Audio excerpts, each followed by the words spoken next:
Classic Tales Level 5, The Magic Brocade.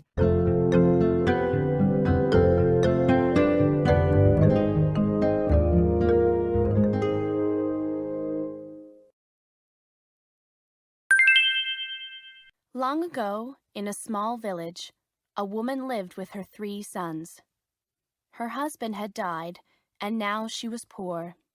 Her house was old and dark, and many things were broken. But the woman was brave. She was a weaver, and she worked hard every day.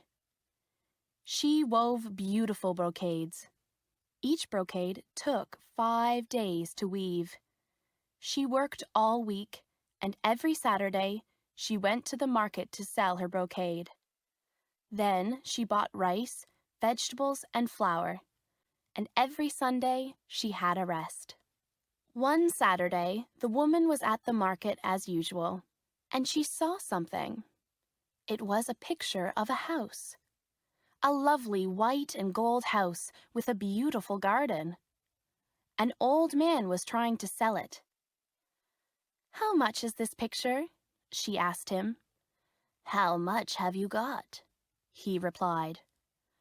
"All I have is 3 coins," said the woman.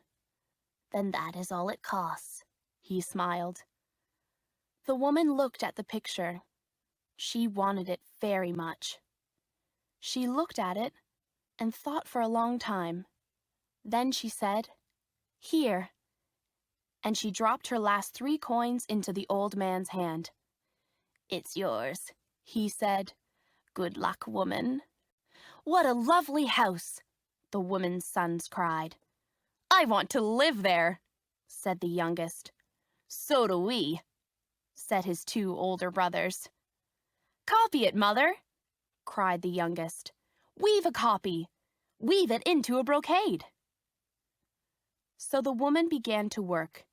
The next day was Sunday, and she usually rested on Sundays. But this time she worked. She worked all day. It was not easy to copy the picture.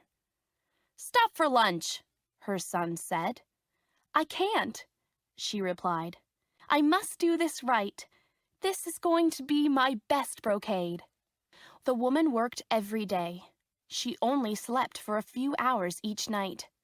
She was so interested in her work, she could not stop. She thought about the picture all the time.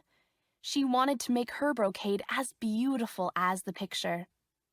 "Mother," her sons cried, "stop! Have a rest! Let's go for a walk." "No, my dears," she said. "Go for a walk without me, and get some wood for the fire, please." The woman had no time to clean the house or cook the food, so her sons had to clean the house and cook the food. The youngest son was happy to help, but the other 2 became angry. "Hurry up and finish that brocade, mother," they said. "There is no more money. Soon there will be nothing to eat." "I'm busy," she said. "Go and chop some wood. Go and sell some wood at the market." The older brothers didn't like chopping wood. "It's too hot," they said. "I'll help you," said the youngest son, and he chopped wood all afternoon. The woman worked on and on, day after day, night after night. Sometimes it was too difficult. Sometimes she cried, and her tears fell onto the cloth. Then she wove the tears into a river. Sometimes her fingers bled. Then she wove the drops of red blood into blood-red flowers. Her eyes were tired. She wanted to close them, but she kept them open and worked on. Then one night, at last, it was ready. "Oh, Mother!" cried her 3 sons. "It's beautiful! It's so beautiful!" Then suddenly a wind came. It blew through the window and it lifted up the brocade. "Oh!" cried the woman. "My brocade! My work!" She tried to catch it. Her sons ran outside and tried to catch it too. But the wind lifted the brocade up high. It blew the brocade high into the sky, and then the wind blew it away.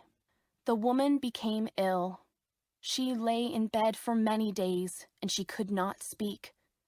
So the youngest son made her some soup.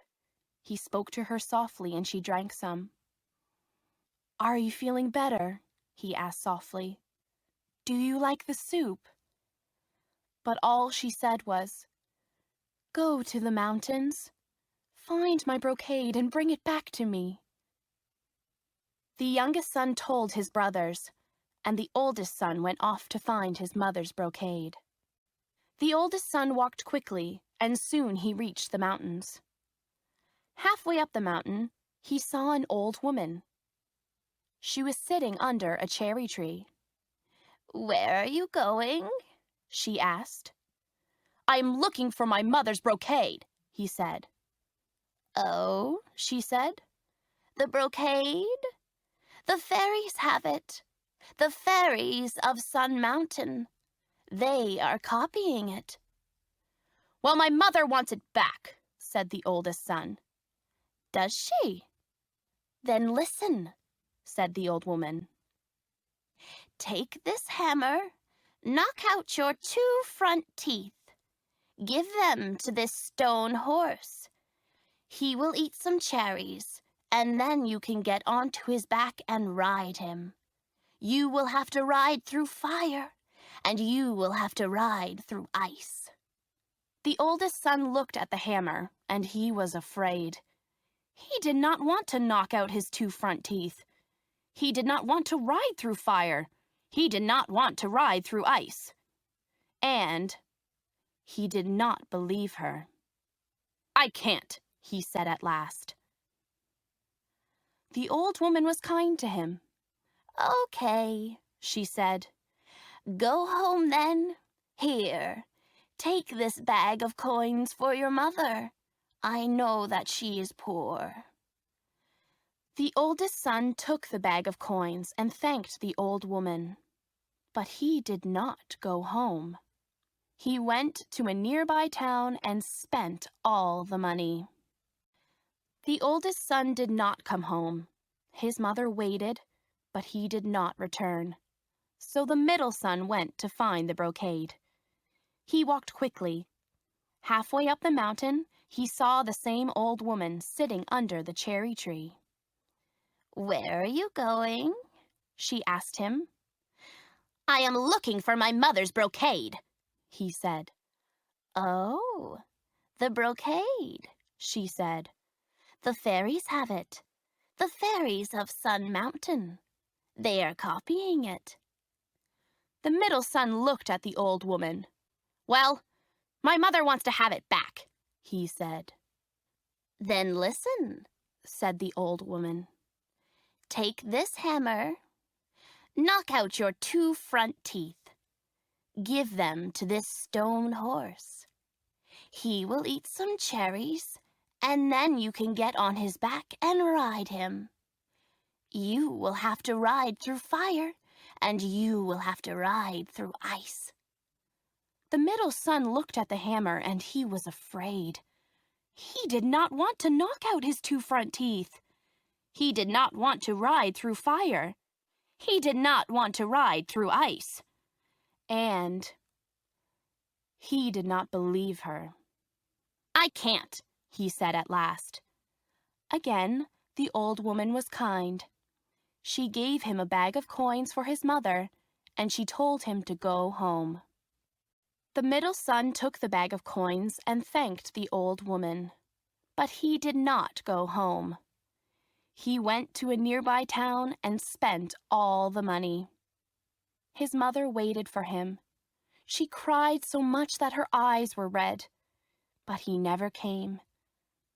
"Don't cry, Mother," said the youngest son. "Please don't cry any more. I will go. I will get your beautiful brocade. Wait for me and believe in me, because I will bring it back home to you." The youngest son walked quickly, and soon he came to the mountains. Halfway up the mountain, the youngest son saw the same old woman sitting under the cherry tree. And beside her was the stone horse. "Where are you going?" she asked, as before. I am looking for my mother's brocade, he said. Oh, the brocade, she said. The fairies have it, the fairies of Sun Mountain. They are copying it because it is so beautiful. Well, my mother wants to have it back, said the youngest son, and I have come to get it. Then listen, said the old woman.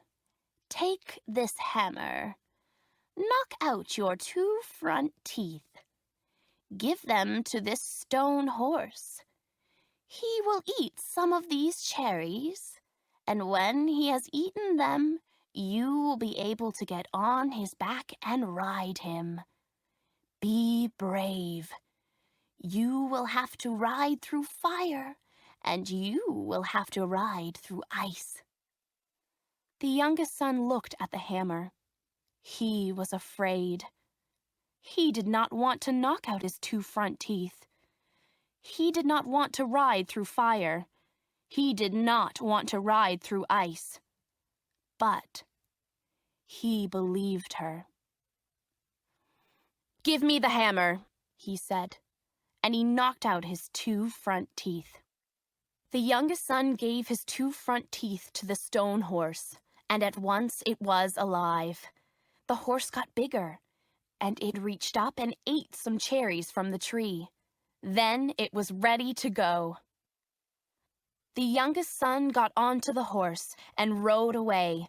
He rode quickly, and soon he came to Fire Mountain.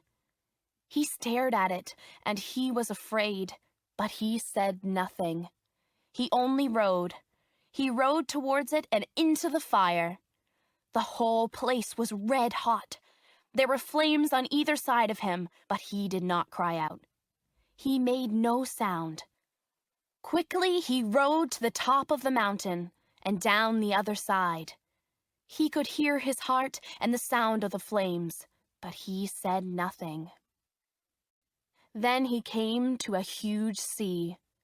It was a huge sea of cold water and ice. The waves were big and rough, and pieces of ice were crashing around. It was dangerous and cold. He stared at it, and he was afraid, but he said nothing.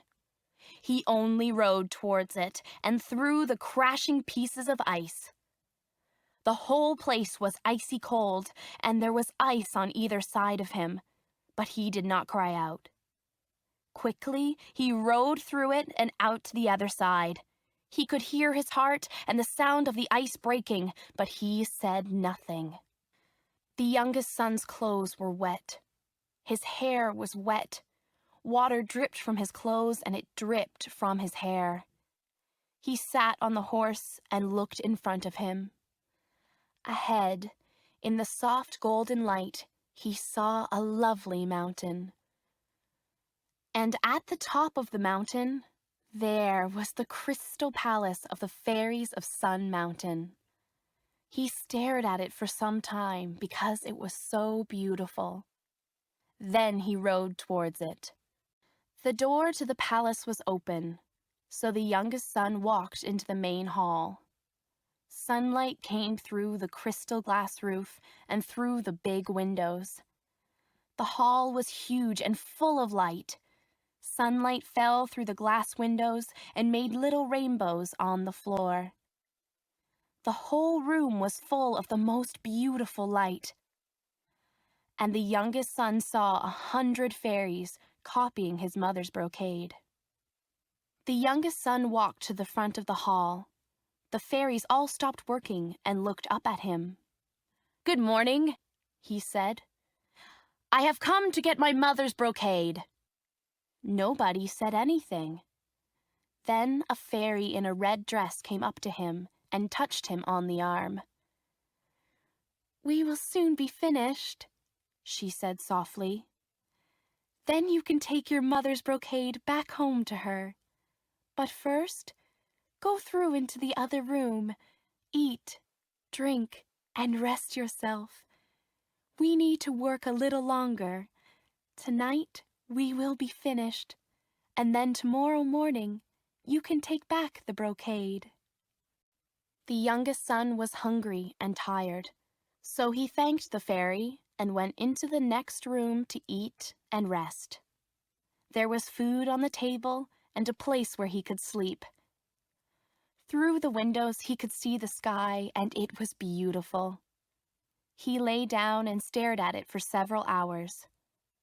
The fairies worked all day and into the evening. Stars came out in the sky and shone through the crystal glass windows. At last, the youngest son's eyes closed, and he fell asleep. Night came. The 100 fairies finished their work. Now there were 100 copies of the brocade. One by one, the fairies left the room. But one fairy did not leave. It was the fairy in the red dress. She did not want to leave the brocade. Then, suddenly, she thought of something.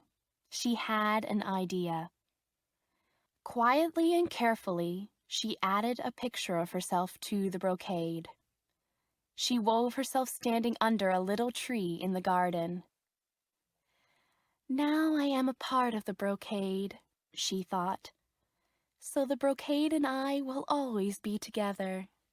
When morning came, the youngest son woke up. He was not tired anymore. He felt good and alive. So he went into the hall and got his mother's brocade. The fairy in the red dress also woke up early. "You are taking it away now, aren't you?" she said. "Yes," he replied. "Please thank your mother," she said. "Tell her that we have made 100 copies." "I will," said the youngest son. He looked at the fairy. She was so beautiful. He wanted to stay and talk to her. He wanted to go out onto the mountain with her and walk in the sunshine. But he had to go. His mother was waiting. He had to go home. His mother was waiting. She saw her son and ran out to meet him. She knew that he had the brocade. And then the strangest thing happened. When he opened the brocade to show his mother, the brocade began to get bigger.